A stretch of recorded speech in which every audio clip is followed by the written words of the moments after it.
পীরাউলিয়ার পুণ্যভূমি সোনার বাংলাদেশ। দিনের তরে যারা লড়ে জীবন করে শেষ, হায়রে জীবন করে শেষ। আল কোরআনের বিধান মতে যারা জীবন করে, রাসূল পাকের পথে চলে তারা কি আর মরে। আল কোরআনের বিধান মতে যারা জীবন করে, রাসূল পাকের পথে চলে তারা কি আর মরে।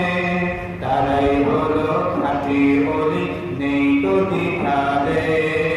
দিনের তরে যারা লড়ে জীবন করে শেষ, হায়রে জীবন করে শেষ। পীরাউলিয়ার পুণ্যভূমি সোনার বাংলাদেশ। দিনের তরে যারা লড়ে জীবন করে শেষ, হায়রে জীবন করে শেষ।